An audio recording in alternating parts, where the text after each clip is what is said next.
So with the release of Helldivers 2 on Xbox as well as Gears of War on PlayStation, I figure now would be a good time to talk about exclusivity and why it is a necessary evil in the gaming space. While I understand that a lot of people will sit there and say exclusives are anti-consumer and that they are not good for customers, this is a very short-sighted approach, and I think a lot of people are misinformed to how important exclusives really are. So let's get right into it. The reality of it is, when you don't have exclusives, whether that's for Nintendo, PlayStation, or Xbox, the reality of it is, the brass tacks of it all is that at the end, long term, us, the gamers, will suffer. Exclusives not only provide an identity for each of the respective platforms, but it also fuels competition. And quite frankly, if you look at every other industry in the world, there is exclusives. For example, you want to buy Jordan shoes, you got to go to Nike. You want to buy a Big Mac, you got to go to McDonald's. You want to watch Arcane League of Legends, you got to put it on Netflix. The reality of it is, exclusivities give the companies identity, but more importantly than identity, it gives competition. It forces the companies to try their best, and by trying their best, we, the consumers, get better products. So what will happen if there is no exclusives? Well, first and foremost, look at Microsoft's direction and look at what they're doing. Slowly but surely, Microsoft is essentially bailing out of the hardware business. There's a reason why the new Xbox ROG Ally is not made by Microsoft. It is made by Asus. It is not an actual console. What it is a handheld PC. Because what Microsoft wants you to do is take their console gamers and migrate them over to PC while maintaining their Game Pass subscriptions. That's what they want. By them getting rid of the hardware, they save millions upon millions of dollars on R&D for hardware that doesn't sell. As we all know, it is no secret that these companies, whether it's PlayStation, Xbox, or Nintendo, they make the brunt of their money from software and not from hardware. Hardware typically ends up starting off as a loss. If there is profitability at the beginning, it is very small, and they still have to make up the millions of dollars they've spent on R&D before they can have true profits. So when you look at Microsoft, you look at the direction, this is what it leads to. And if PlayStation was to do the same thing and go day and date with other platforms, you think PlayStation is going to keep making a PlayStation? No. Sony will stop spending millions of dollars on hardware, and guess what? You, the consumer, will lose another console. This is what they want. They want you into software, right? When you look at games like Call of Duty, for example, look what happened to Call of Duty when they didn't have competition. Prior to the Battlefield 6 beta, Call of Duty developers weren't paying attention and they weren't listening to the audience. But once the Battlefield beta happened and it received the positive reception that it did, now all of a sudden they're listening. Now all of a sudden they're not going to carry skins over from Black Ops 6 to Black Ops 7.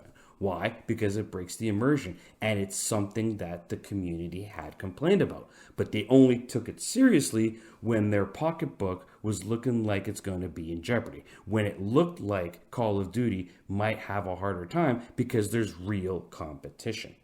Exclusives do this. Case in point, you've probably noticed in the footage in the background that there is a game called Astral Chain.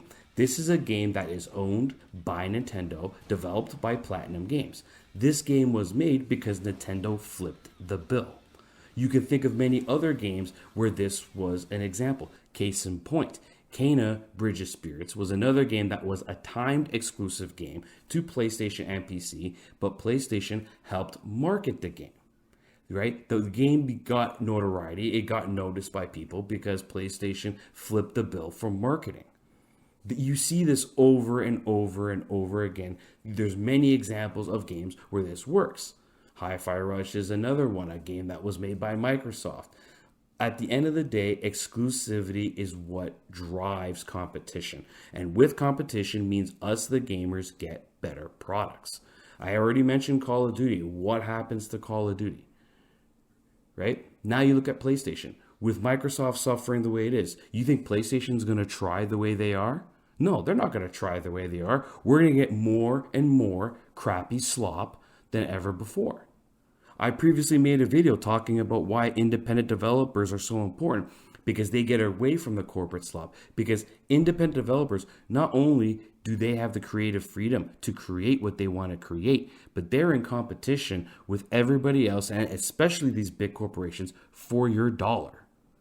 And because of this, they will create quality experiences to the best of their experience, to their ability. So exclusives matter.